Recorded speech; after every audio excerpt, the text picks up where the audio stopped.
नमस्कार मित्रों, आप सभी का स्वागत है। इस वीडियो में हम बात करेंगे साइक्लोन बिपरजॉय के बारे में, जो कि उम्मीद के मुताबिक अपनी इंटेंसिटी तक पहुंच चुका है। और जैसा कि इस सिस्टम के बारे में हमने 2 माह पहले ही आपको सूचना दे दी थी, और इसी प्रकार अब सिस्टम जो है अपने आखिरी पड़ाव में ही पहुंचने वाला है, जिसका असर भारत में निश्चित रूप से देखा जाएगा। और इसी के बारे में हम आपको चर्चा करेंगे कि इसका पॉसिबल लैंडफॉल क्या हो सकता है और कहां तक यह कितनी इंटेंसिटी तक पहुंच सकता है। फ़िलहाल तो यह मुंबई से लगभग 400 किलोमीटर पश्चिम की तरफ है, और जो कि अभी गुजरात के बिरावल से लगभग 350 किलोमीटर के आसपास दूरी पर बना हुआ है, जो कि एक्सट्रीमली सीवियर साइक्लोन, और इसकी हवाएं लगभग 190 से 200 किलोमीटर तक की रफ्तार की पहुंच चुकी हैं।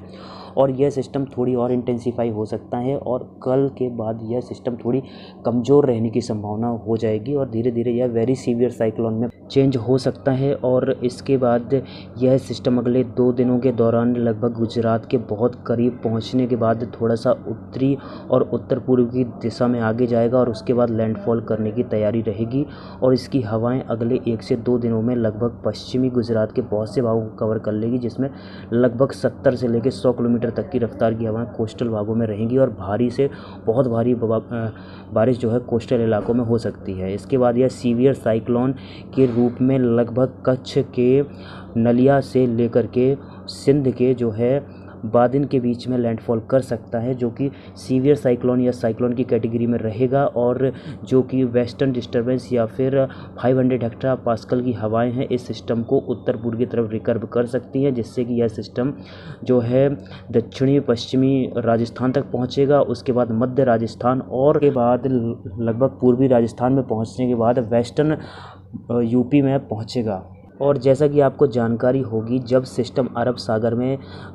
होता है तो उस सिस्टम के उत्तर पश्चिम की तरफ ज़्यादा बारिश नहीं रहती है, सिस्टम के दक्षिण पश्चिम की तरफ ज़्यादा बारिश रहती है, क्योंकि कॉन्फ्लिक्ट जोन और सियर जोन उस दौरान इस क्षेत्र में उपलब्ध रहता है। तो इसी प्रकार यह सिस्टम जब यह कमज़ोर हो जाएगा, तब इस सिस्टम के दक्षिण पश्चिमी क्षेत्रों में, और जब यह सिस्टम राजस्थान में पहुंचेगा तो गुजरात के उत्तरी भागों में भी अच्छी खासी बारिश देखी जाएगी, और गुजरात के कुछ मध्य भागों में, सौराष्ट्र के कुछ भागों में बारिश देखी। जब यह सिस्टम लगभग बाड़मेर और जोधपुर, टोंक और अजमेर के आसपास पहुंचेगा, उस दौरान गुजरात के भागों में भीषण बारिश हो सकती है, और दक्षिणी राजस्थान के भागों में बहुत भारी बारिश हो सकती है, और पाकिस्तान के कुछ सिंध के इलाकों जो कि भारत से सटे हैं, वहां पर भी भारी बारिश देखी जाएगी। और इस सिस्टम के उत्तर की तरफ भी हल्की से मध्यम वाइड स्प्रेड बारिश और कुछ इलाकों में भारी बारिश हो सकती है, खासकर नागौर, बीकानेर और कुछ चुरू के इलाकों में हो सकती है। और इसके साथ साथ दिल्ली एनसीआर में भी इसका कुछ असर रहेगा।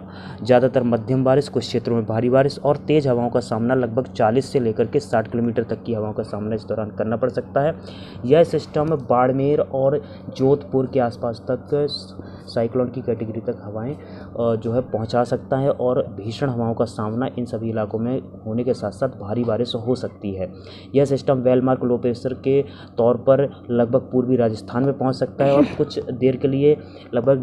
लगभग डिप्रेशन की कैटेगरी में भी रह सकता है, और भीषण बारिश पूर्वी भागों में कुछ क्षेत्रों में दे सकता है। ज़्यादातर हल्की से मध्यम, कहीं कहीं भारी बारिश हो सकती है। इसके बाद यह धीरे धीरे वीक होकर के पश्चिमी उत्तर प्रदेश के भागों में बारिश दे सकता है, जिसमें खास करके दक्षिणी पश्चिमी उत्तर प्रदेश, कुछ कानपुर, इटावा और इसके जो आसपास के ज़िले हैं वहाँ पर बारिश देने की संभावना है। और यह धीरे धीरे सिस्टम पूर्वी तरफ आगे आएगा, जिससे कि मध्य उत्तर प्रदेश और उत्तरी मध्य प्रदेश के भागों में भी बारिश 18-19 तारीख को देखी जा सकती है। और इसके बाद यह सिस्टम लगभग साइक्लोनिक सर्कुलेशन की कैटेगरी तक पहुंच करके यह कमज़ोर हो जाएगा, और लगभग नमी की मात्रा कम हो जाएगी। और इस सिस्टम का थोड़ा बहुत असर महाराष्ट्र के उत्तरी भागों और कुछ पश्चिमी भागों में भी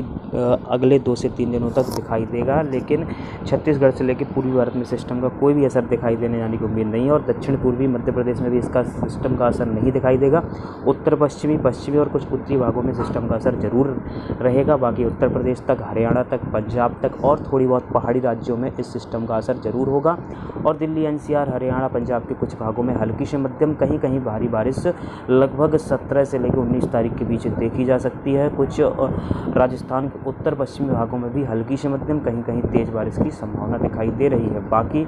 पंजाब के कुछ उत्तरी भागों में सामान्य के आसपास बारिश होगी। इसके बाद मानसून की एक्सप्रेस फिर से जो कि उसकी पूर्वी शाखा होगी आगे बढ़ेगी और बंगाल की खाड़ी में एक लो प्रेशर सिस्टम 20 तारीख के बाद डेवलप होने की संभावना रहेगी, जो कि मानसून एक्सप्रेस को मध्य भागों और उत्तर भारत के भागों तक पहुंचा देगी। तो दोस्तों इस वीडियो में अभी के लिए इतना ही, और अगर कुछ साइक्लोन के ट्रैक में चेंज होता है, इंटेंसिटी में परिवर्तन होता है, तो हम आपको अपडेट करते रहेंगे, क्योंकि यह सिस्टम जिस पोजीशन में रहेगा उसके दक्षिणी भागों में ज़्यादा बारिश होगी, उत्तरी भागों में थोड़ी कम बारिश रह सकती है। धन्यवाद।